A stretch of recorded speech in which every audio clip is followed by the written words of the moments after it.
stature. Amen po ba? Amen. So, bibigyan natin din yung stature. What is stature? Yung stature ay iba sa status. Ngayon, ang iba ay status nyo ay single, ang iba, wag ng double, Ang iba ay single, ang iba ay undecided. Yun ang mahirap, pagka decided. Ha? Tama ba? Ang iba undecided. Grow in stature. What is stature? Stature is your position in God. So, yung status, position mo lang dito, kung sino ka dito sa digdig. Pero stature, kung anong position mo sa Diyos. So, the man of stature is a man that respected in heaven. Yun ang gusto kong ibig sabihin. A man of stature is a man that respected in heaven. Pag sinabing respected in heaven, sila po itong pinapahayagan ng Diyos bago sila mayroong gawin. Bago siya mayroong gawin sa bayan o sa bansa. So, a man of stature ay ang Lord ang siyang pumipili. Ito pang kinaganda. Pinipili talaga ng Panginoon ang man na upang manguna sa Kanya. Stature is your position in God. It is how God perceive of you. It is developed by responding right. So, there's a two type. Yung isa, pinili talaga siyang Panginoon. Pangalawa, yung nagpipay the price siya, pinapakita niya talaga na, Lord, I'm willing to listen. At meron siyang right dealings. Meron siyang tinatawag, it developed by responding right to all dealings of God. A man of stature will be great in the eyes of man. Sabi ni W.R.B. Sino W.R.B.? Butiel. Okay, tingnan natin. Job verse 1 to 8. Ano sabi sa Job 1 to 8? Then the Lord said to Satan, have you considered my servant Job? There is no one on earth like him. He is blameless and upright, a man who has feared God and shunned evil. Amen. So a man of stature, there's a two type. O kaya meron siyang katangian. Ano daw? He is a blameless and upright man who fears God and shuns evil. Amen po ba? Amen. Patunayan ko po sa inyo na ang man of stature ay ginagalang sa langit, sa kalangitan. A man of stature is somebody that respected in heaven. Sa Genesis 18, verse 17 to 18, ganito ang pagkasabi. Sa Tagalog, sinabi ni Yahweh, hindi ko dapat ilihim kay Abraham ang aking gagawin. Sapagkat pinili ko siyang upang maging ama ng isang malaki at makapangyarihang bansa. Sa pamamagitan niya, ang lahat ng bansa sa daigdig ay aking pagpapalain. So when you are a man of stature, through us, makinig, dahil sa atin, pagpapalain ng Lord ang lugar na iyon. If you are a man of stature. Amen. Hello, nakikinig? Amen. That's why I do believe, ginagamit tayo ng Lord ngayon, nasa Alaminos tayo, na upang may restore ang gawain doon, sapagkat dating may gawain doon for 7 years, pero dahil nga bumagsak ang pastor, damay lahat, pati ang mga congregation ngayon doon ay bumalik na sa dati nilang ginagawa. But I thank God, uti-uti ngayon napapabalik. Amen? Amen. Pero alam nyo, 4 years siyang nawala. 4 years silang walang gawain doon. So, ganyan, pag ikaw ay man of stature, sabi niya, hindi niya ililihim sa iyo. Sabi niya, hindi ko dapat ililihim kay Abraham ang aking gagawin. So, pag ikaw ay man of stature, bago niya palang gawin ng isang bagay, sa bayan, sa lungsod, sasabihin niya sa iyo. Sapagkat pinili ko siya upang maging ama ng isang malaking makapangyarihang bansa. Anong bansa na yun ngayon yan? Bansang Israel. Amen po ba? Amen. Now, listen. Growing in wisdom and stature, secure the favor of God and man. Pag meron kang stature, meron kang favor in God and favor with man. Tandaan nyo lagi, bakit ito ang ating pinag-usapan? Pag ikay pumunta sa politiko, wala pakialam sa kanila. Pag ikaw ay mabait, magandang puso mo. No. Wala silang pakialam doon. Ang hinahanap nila yung dating. Ano yung dating? Dapat meron kang, ikaw yung answer prayer sa kanilang mga tanong. Like Joseph, sa panahon ng Pharaoh. Joseph is a man of stature. Makinig kayo maigay. Mayroong nagka-problema, nagtagkatagutom, mayroong magkakaroon ng tagtuyot. Si Joseph ang ginamit ng Lord upang ma-interpret ang dreams ng Pharaoh. And true enough, ay siya na-promote through that tragedy na nangyari sa Egypt. Amen. Growing in wisdom and stature, secure the favor of God and man. This will bring us to breakthrough, success in life and ministry. That's why sabi mo training. Training. That's why training and upgrading, tandaan nyo lagi, is a pricey. Pricey po talaga, mahal. Tama? Sobrang mahal. 3.5 nga pong binayaran natin. Amen po ba? Walo tayo, nasa 28,000. Training and upgrading are pricey, but ignorance are more costly. Hello.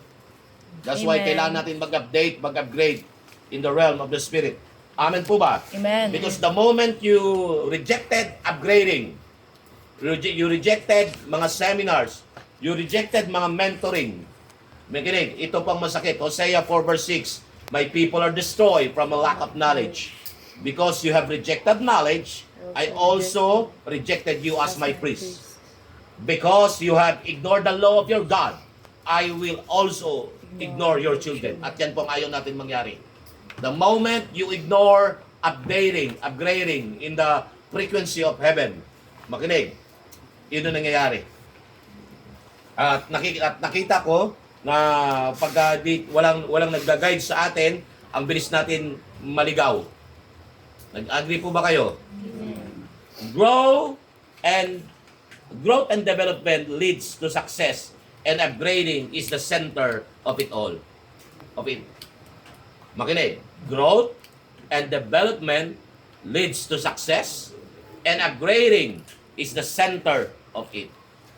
That's why ang ating team po ngayon, ina-announce ko na, ang ating team sa anniversary is Arise and Shine. Amen po ba? Arise and Shine.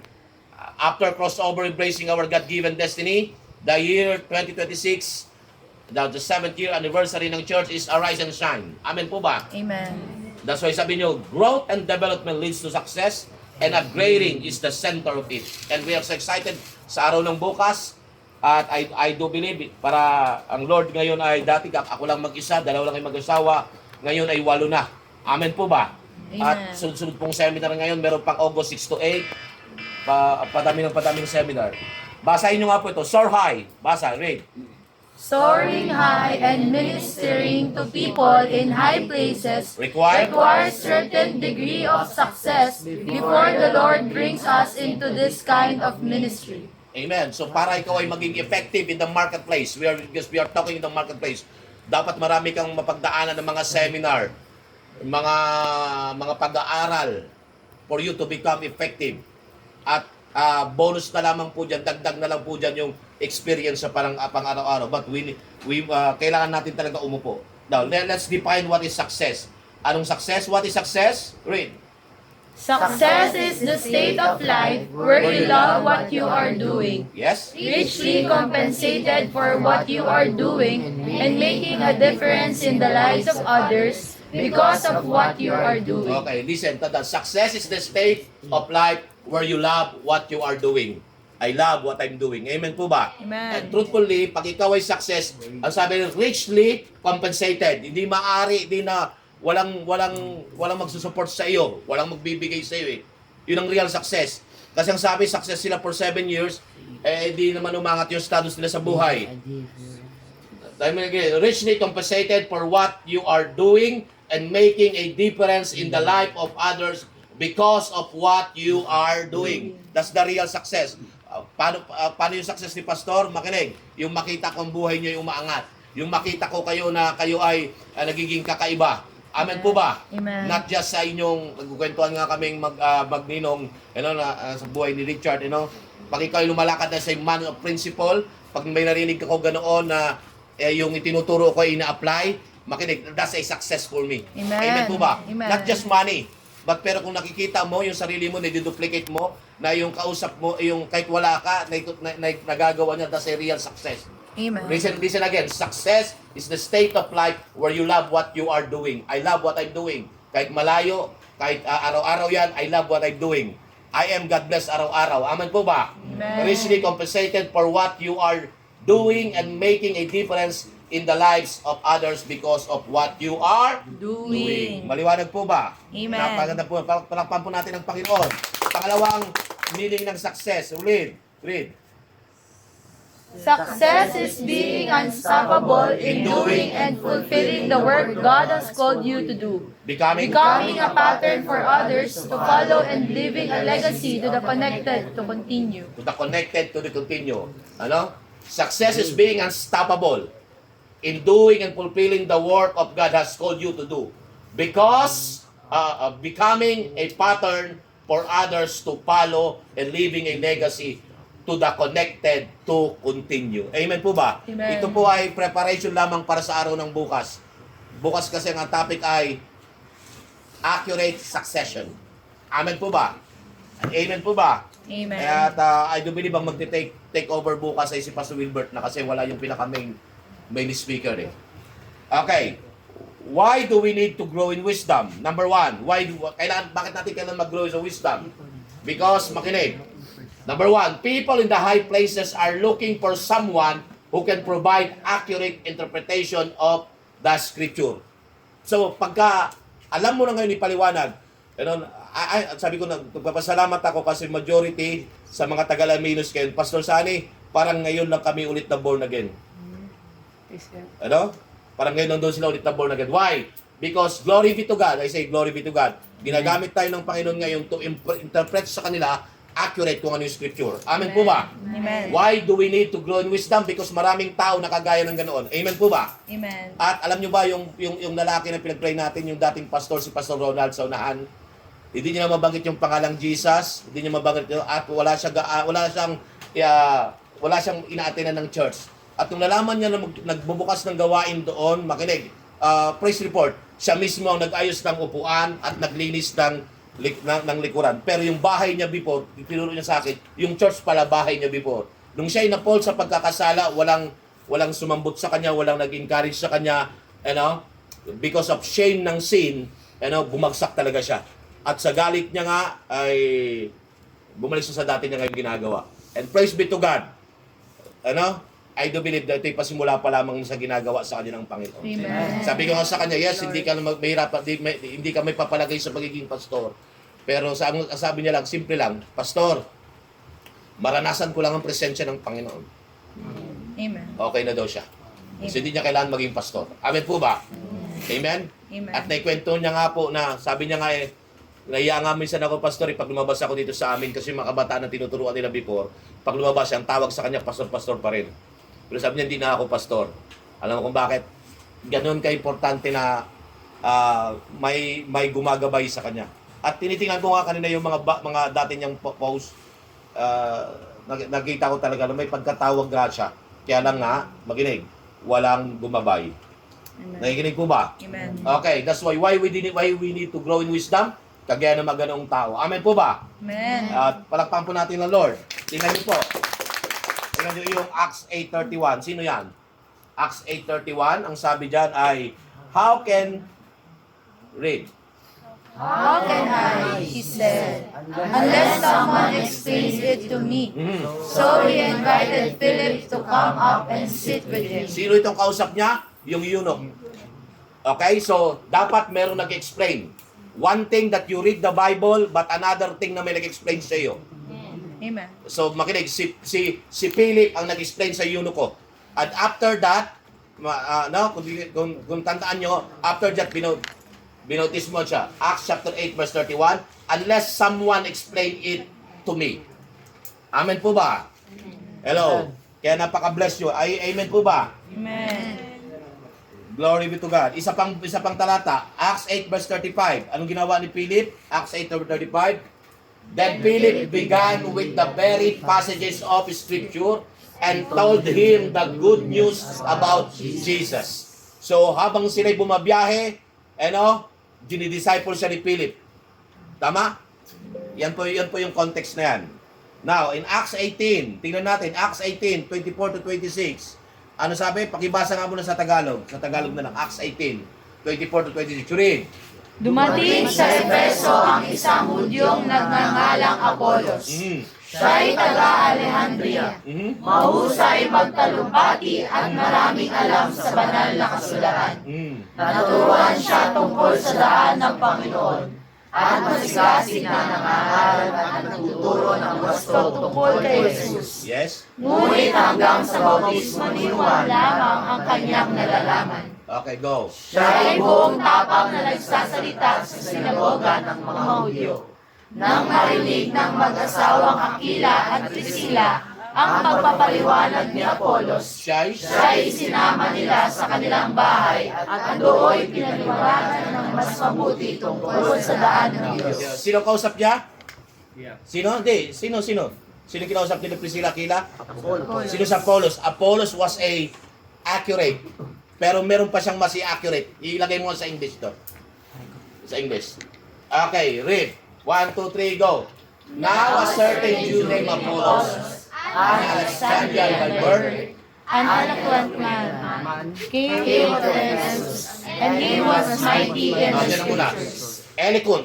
Hindi basta-basta. Ano pa? And he was mighty in the scriptures. Ibig sabihin, mahusay ito sa scripture. Now, anong problem? This man had been instructed in the way of the Lord. Ano yung ting niya?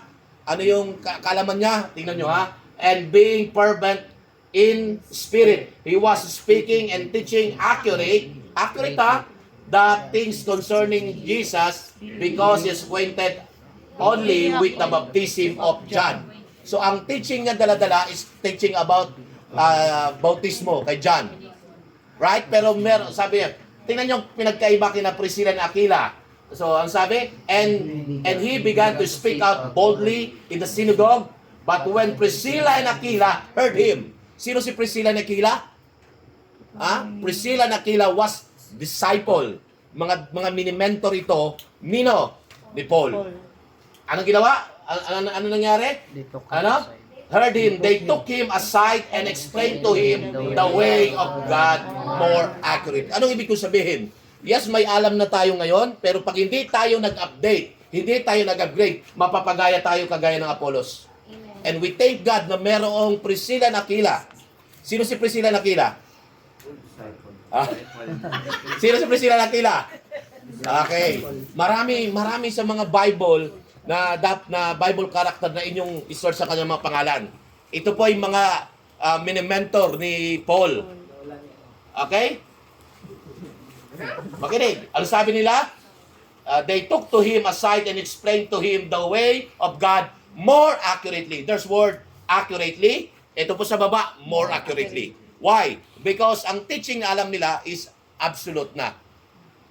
Ibig sabihin, hanggang doon na lang. Pero ang dala nila, Priscilla and Aquila, is higher. Amen po ba? So that's why sabihin mo, hindi, meron mas magaling sa iyo.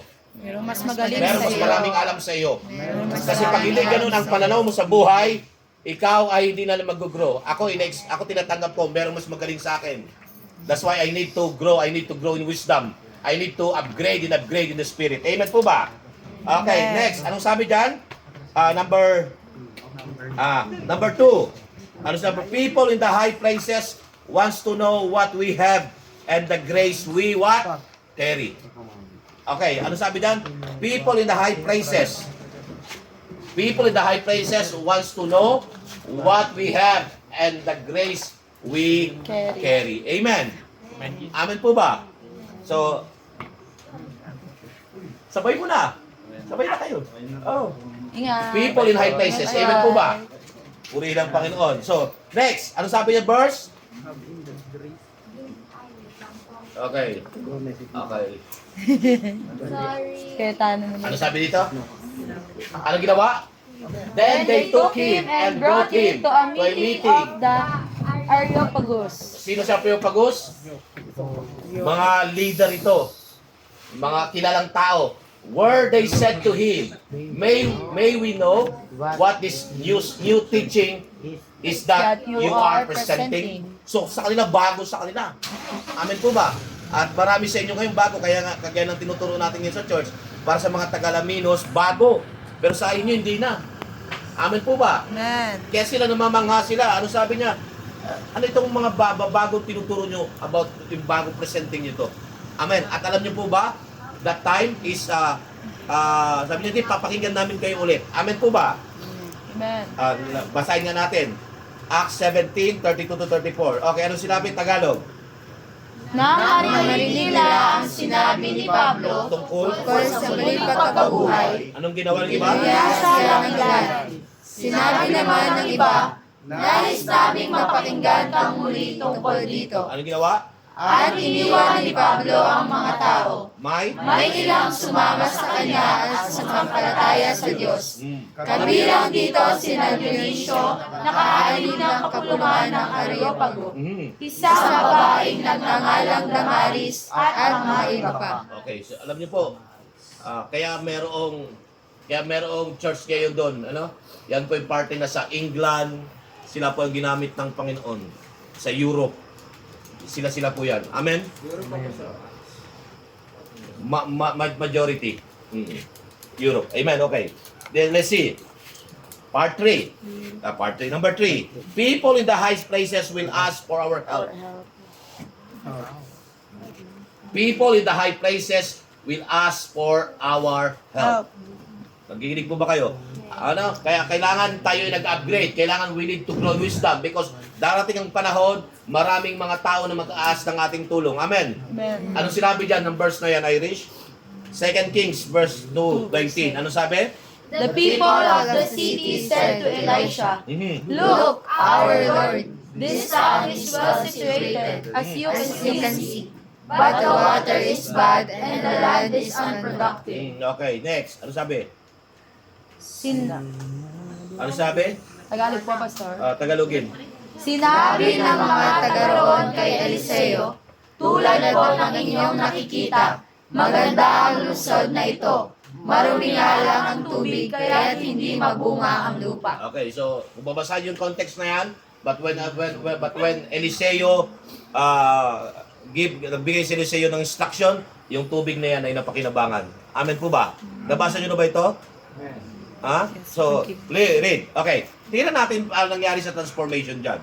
Transformation, makinig, ano nangyari? Transformation po is not a solo project, hindi po ito project lamang ng pastor. Read. Let's read. Transformation. Transformation is not a solo project of those who are in civil governance. The Ecclesia. The Ecclesia must be a part of it. What is Ecclesia? The The church. church must be active and accurate in bringing the kingdom of God and spread its influence to the seven spheres of influence in the society. So, pag sinabi na seven spheres of the society, ano yun?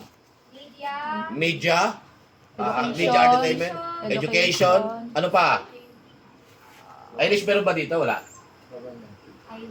Hindi naman, meron, wala. Alam ko meron yun eh.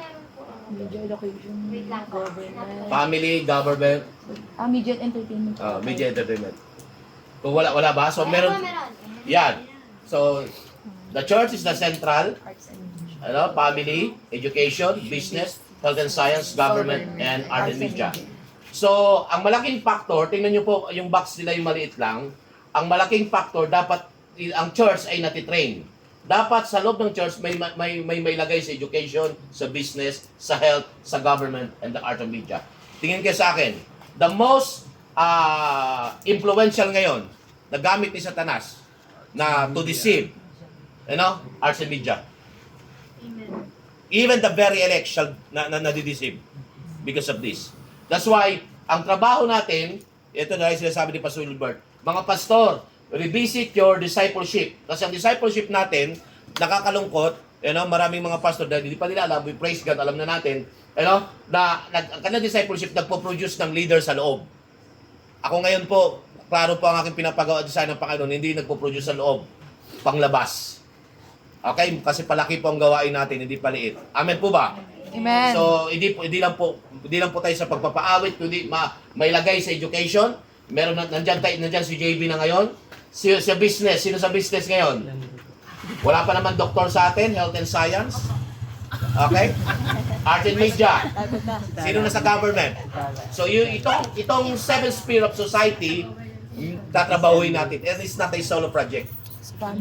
Okay, so, but if the church fail, eyes on me, kaya corrupt ang government, makinig. Because, hindi na ituro sa loob ng church. O kaya, itong sagot ni Pastor Wilbert, kaya corrupt ang government because corrupt ang church. Hello?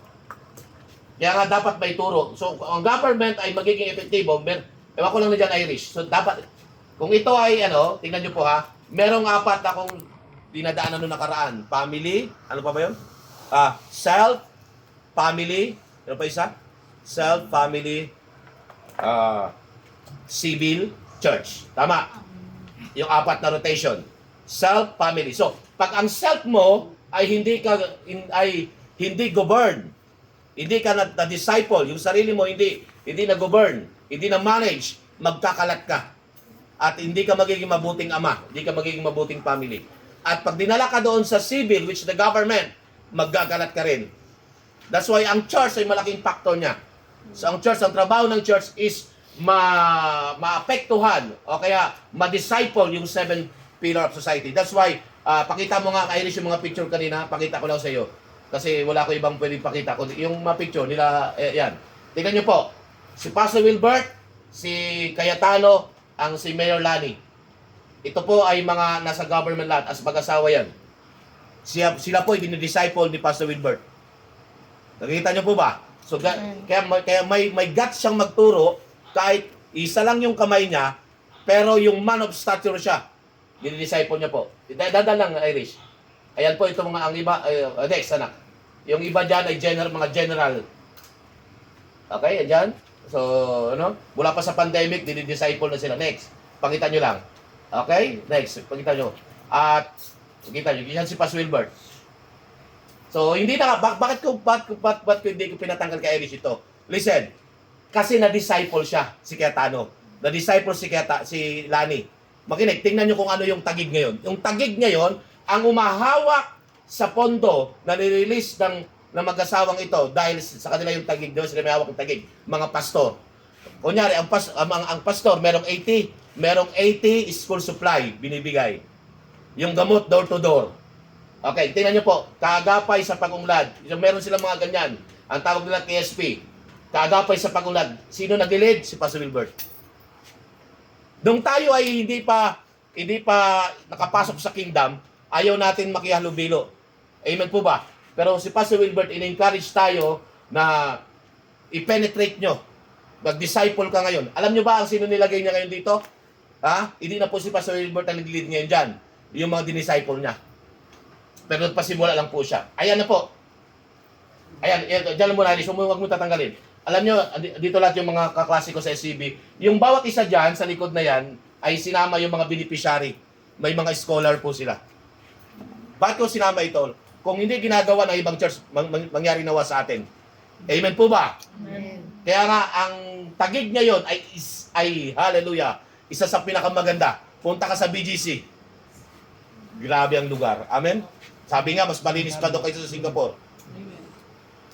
Mas malinis pa Singapore. Pero nung ako'y nasa nung back 2023, 2003-2004, gubat pa yun. Ngayon, sobrang ganda. Anong picture na ito? Lahat ito ay mga manampalataya. At kabunga dito yung mga why? Ano nangyari? Na-touch nila yung marketplace. Makinig. Ba't ko po yung sinishare sa inyo? Ito, dito sa kanila, sa Taguig, walang nagpapa-dedicate ng business pag hindi pastor. Alam mo, sabi nga ni Pastor Wilbert, ang mga pastor nang sumusuko. Si Pastor Wilson, ang hawak niya ay nasa 2,000 student. Hawak niya. Ikaw nga susuko eh. Why? Because na-disciple mo. Yung 7 pillar of society na-disciple mo. Isipin nyo, kung ngayon pa lamang, kahit, sabi ko, Lord, ituturo ko ba ito? Sabi niya, Lord, oo, ihanda mo sila. Kasi darating ang panahon, ay kayo ay gagamitin ng Lord dito. Amen po ba? Amen. Next, meron pa ba picture? Irish? Wala na po. Wala na. So, iyan po ay patunay lamang na ibang tagig. Amen? Amen po ba? Amen. Ibang tagig. Actually, meron 3 city ngayon sa bansang Pilipinas na maganda. Pang-4 naman, Davao. Pero dito sa Luzon ay may 3. Baguio. Pangalawa ay Pasig. And Taguig. Alam mo kung bakit? Kasi hindi na tayo magtataka kung bakit ganun si Vico Soto. Why? Because ang kanyang ina ay manampalataya. Remain siya. Amen. Amen. So yan po. How I pray. 5 years from now, 10 years from now, pinag-usapan lang natin ngayon, mangyari. Amen. Pero hindi kayo magagamit effectively ng Lord when you don't pay the price. You need to sit down. That's why, ang umahawak dito, kung hindi ako nagkakamali, sila Pastor Arnold. Amen. Sila na umahawak ngayon sa KSP. Kaagapay, sa pag-unlad. So next, balikan mo tayo, Rich. Na-bless ba kayo? Amen. Grabe, no? Next.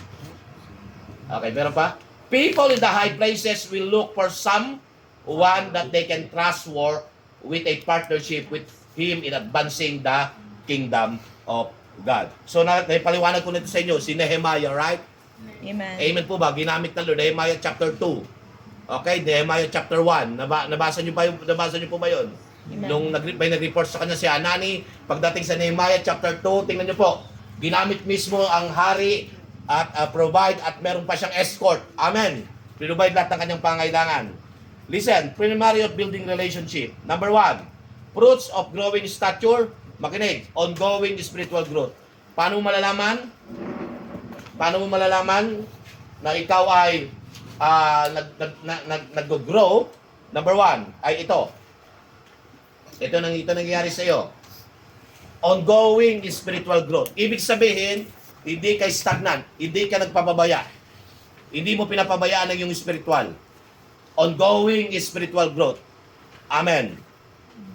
Kaya nga, pinagkaiba ng wisdom ni Satan, ni Lucifer sa wisdom na meron tayo, because ang wisdom meron siya, hanggang doon na, sagad na. Pero tayo, we grow, nag-grow. Amen. Amen po ba? Ongoing spiritual growth.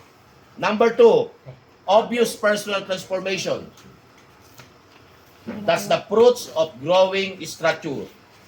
Ongoing spiritual growth, obvious personal transformation. Obvious po ang iyong personal transformation. Hello? Pag sinabing personal transformation, makinig. Makinig. Totoo ka sa iyong sarili. Amen. Number 3, visible in ministerial progress. Visible ka. At mamamanga. Okay. Ngayon pa lang ina-announce ko yung pastor ng taga San Isidro, si Pastor Ruben Umali, dating taga Frontline, ay nag-ask sa akin ng help kung paano ma-disciple ang kanyang leaders, sapagkat biruin mo siya, yung pastor siya, ilang taon na siya? Bagamat, kasi may kaya siya, meron siyang mga palayan dyan sa Santa Ana, ilang hektarya, 4, 6 yata. Hindi siya kumukuha ng love gift. Tapos ang problem, yung mga leaders niya, inasa lahat sa kanya. Okay? So, visible ministerial progress. So, pag ganito yung nakikita sa atin, kahit maliit pa yung church natin, dahil may nakikita sa atin, nahingi sila ng tulong, kasi meron silang instrumento, pero silang instrument, wala namang gagamit. At hindi dedicated ang kanyang mga leaders. Sabi ko kay Pastor Ruben Umali, Pastor, bago natin i-disciple yung iba, yung mga napupusuan mong na maging leader, o kaya yung sinasabi mong leader, yun muna ang disciple natin. Amen po ba? Amen. Okay. Pang-4, increase financial capacity. Fruits of growing stature, nag-increase ang financial capacity mo. I thank God. Amen. Praise God. Dati ay, ngayon, bigatin na tayo. Amen. Amen. Mabigat na. Increase financial capacity. Kaya na natin magbayad ng 335 seminar. Amen. Palakpakan natin ng Lord. Di ba? Nag-increase. Kasi hindi pwede, makinig. Pag sinabi mo kasing growing stature ka, tapos walang financial increase capacity, nagsisinungaling. Hindi mo pwede sabihin na ikaw ay, because Abraham, nag-grow siya ng stature, sumabay lahat yan. Umangat siya lahat. Amen. Pang-5, higher and wider social influence. Nagiging social influence ka, higher, wider. Amen.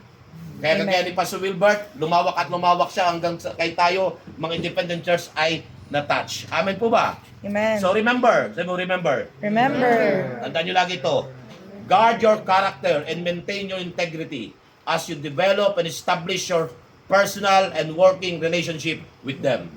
Lagi sinasabi ni Pastor Wilbert, kahit nakapasok ka na sa government, never kang manghihingi sa kanila, never kang magpaparinig sa kanila, okay? Dapat sila ang maghahabol sa iyo because that's the man of stature.